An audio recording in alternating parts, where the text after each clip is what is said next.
That's lovely, me old flowers. That's grand. You're all like, hey, hold on. No, I said to tell you this. There was a bloke, he got a little lad about 12-year-old. Oh, and he were a warm little he were a warm. And do you know, he were always pinching things, and he thought there's something wrong with him. It's funny how they come to that conclusion, isn't it? So I thought I'll take him to one of these psychiatrists, them funny blokes, them. So he took him to a psychiatrist. He says, now then, old love, he says, can they do out for lad? He said, well, I don't know, Flower, what's up with you? He said, well, he's always taking things, always pinching. Oh, he said, is he? He said, well, said that. He said, it'll cost you £100.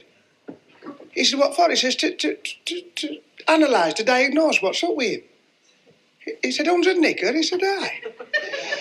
He said, go on then, go on. Get him inside, I'll pay it. 3 minutes later, his back hard, he said, it's right. He says, that what? He said, I've diagnosed what's up with him. He said, 3 minutes, £100, that's diagnosed what? He said, I have. He said, well, what's up with him? He says, he's a thief.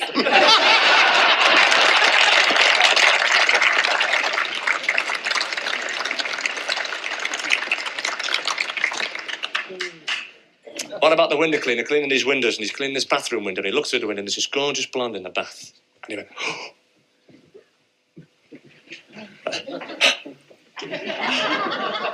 She saw him and she went like this. She looked up at him and she said, hello. She said, would you like to rinse your leather in my bathwater?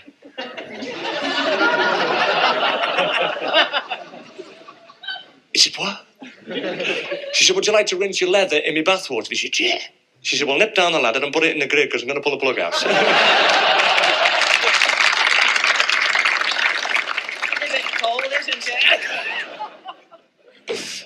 Hey, I tell you, that was funny. I was working in Yorkshire one week, and I went to this house, and it was out in the country. It was a bit old-fashioned, and but the fella who owned the house didn't know I was there because he didn't let me in. His wife let me in because he was out when I came in. And he's still with me.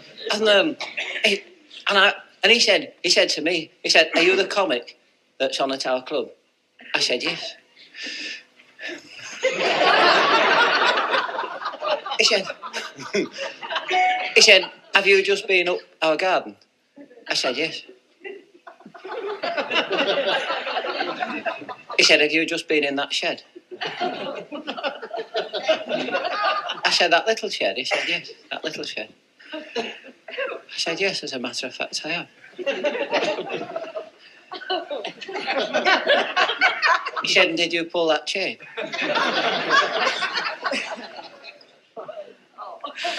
I said, yes.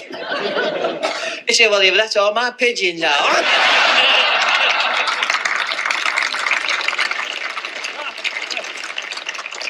Give hush. These two sailors, they got on this train, see, in Southampton, and they were going home for 2 weeks' leave, and they were sat in this carriage, and the only other fellow in the carriage was a vicar, and he was sat in the corner. And one sailor said to his mate, he said, what are you going to do, George? What are you going to do for the next 2 weeks? He said, well, I'll tell you what I'm going to do. I'm going to go out with a different girl every night. Every night, a different girl. What are you going to do? He said, I'm going down to the pub, and I'm going to drink 6 or 8 pints of beer every night for the next fortnight. That's what I'm going to do. Until the fellow was reading the newspaper. He said, what's that word in the newspaper? What does that mean now? Lumbago. Well, the vicar hadn't said a word up to now. He thought, now's my chance. So the vicar looked up and said, lumbago is caused by gentlemen who go out with a different girl every evening. It is also caused by gentlemen who go to the public house and take intoxicating liquor in excess as well. Fellow said, that's funny. It says in the paper the Archbishop of Canterbury's got it.